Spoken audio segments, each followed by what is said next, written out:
Assalamualaikum warahmatullahi wabarakatuh. Alhamdulillahirabbil alamin wa bihi nasta'in wa la umurid dunya waddin. Wassalatu wassalamu ala asrofil anbiya'i wal mursalin wa ala alihi wa sahbihi ajmain. Amma ba'du. Yang saya hormati Ibu dosen pengampu mata kuliah Bahasa Indonesia, Ibu Wendang Wayuningsi, dan juga teman-teman sekalian yang sedang menonton kali ini.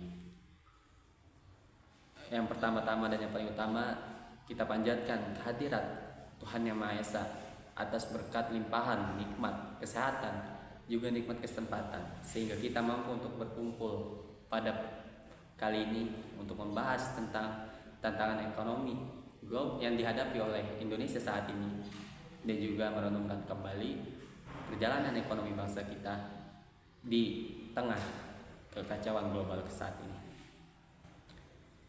Seperti yang kita ketahui, Indonesia, negara ini merupakan negara yang kaya akan sumber daya alamnya, dengan negara yang terkenal akan keramahannya dan budayanya di dunia.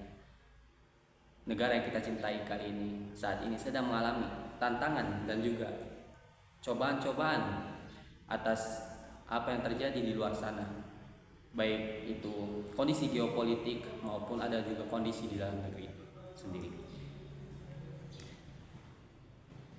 Di Eropa sana sedang terjadi konflik yang tentu kita ketahui, seperti konflik Rusia dan Ukraina, yang menyebabkan krisis dari energi dan juga pangan global.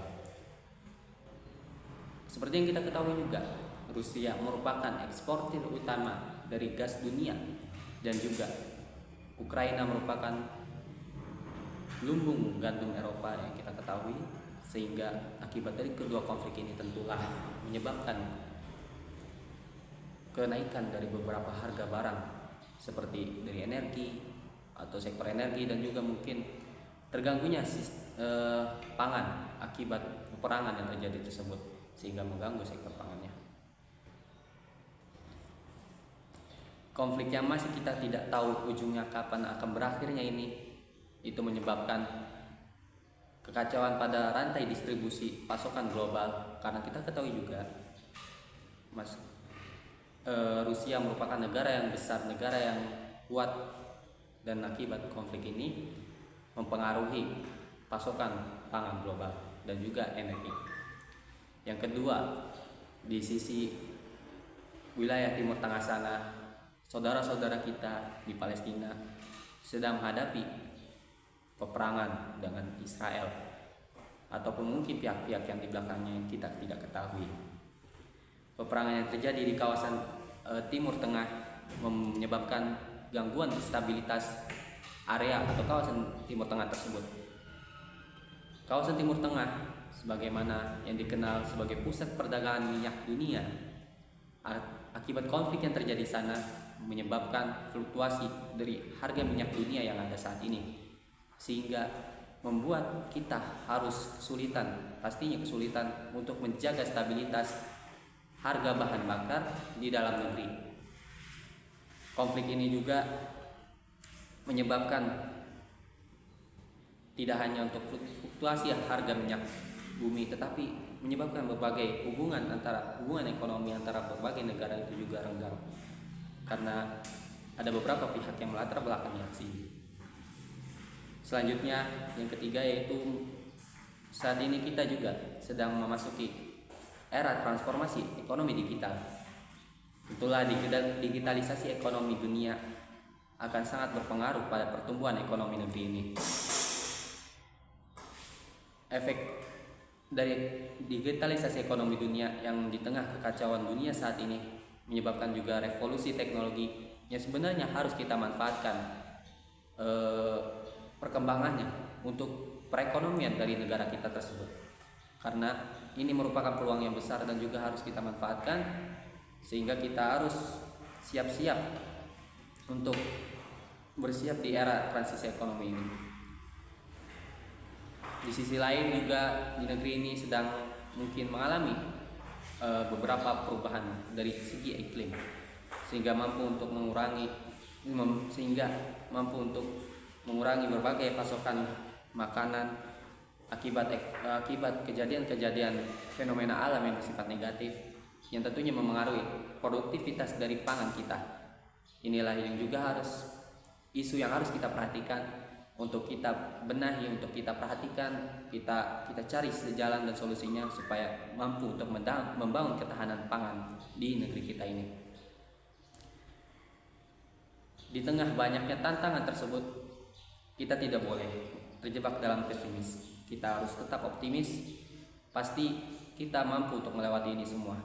Mungkin hadirin sekalian yang sedang menonton, yang pertama kita harus lakukan dari semua aspek yang ada, yang terjadi, yang kita alami di negeri kita kali ini, kita harus membangun yang pertama-tama yaitu ketahanan pangan kita sendiri. Dengan negara kita ini terkenal akan daratan yang luas dan juga perairannya yang sungguh luasnya. Tentulah kita negara yang maritim dan agraris ini, kita harus manfaatkan dari sektor pertanian maupun perikanian. Kita harus mendukung inovasi di sektor ini serta membuat kebijakan-kebijakan yang tentunya akan membantu petani dan juga nelayan. Yang kedua yaitu kita juga harus mempercepat dari transisi energi kita. Negara kita ini masih sangat ketergantungan akan impor minyak, dan juga masih selalu mengandalkan dari energi fosil. Kita harus mampu mulai bergerak mencanangkan berbagai program-program untuk seperti menggunakan sumber daya energi terbarukan. Kita harus membuat inovasi di bidang itu dan memanfaatkannya dalam berbagai infrastruktur negeri kita ini. Kita harus mulai mempercepat inovasi di sumber daya energi terbarukan tersebut seperti air, tenaga surya, dan juga panas bumi. Yang ketiga yaitu kita harus memperkuat digitalisasi ekonomi kita, mempercepat laju pertumbuhan UMKM kita. Dengan mungkin kita harus memberikan sinergi antara pemerintah dan juga masyarakat pelaku UMKM.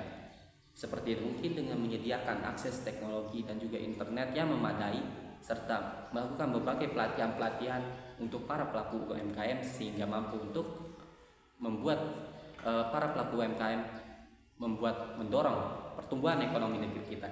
Yang keempat yaitu kita harus memperkuat hubungan perdagangan internasional kita tetap seperti di kawasan Asia Tenggara ini. Kita harus mampu untuk memantapkan posisi kita sebagai negara yang cukup terkenal, yang tentulah dikenal, dan memantapkan posisi kita di kawasan Asia Tenggara dengan membangun berbagai hubungan yang tentunya kelak itu pasti akan membuahkan hasil kepada hubungan tersebut akan membuat timbal balik yang baik untuk kita.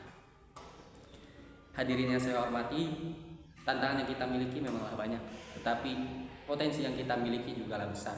Kita akan mampu untuk melewati segala sesuatu ini, segala rintangan yang kita hadapi ini pasti kita akan mampu dengan berbagai inovasi yang kita siapkan, yang direncanakan oleh para ilmuwan kita, dan juga ketangguhan dengan semangat gotong royong yang pernah kita tunjukkan dari zaman dahulu hingga kini.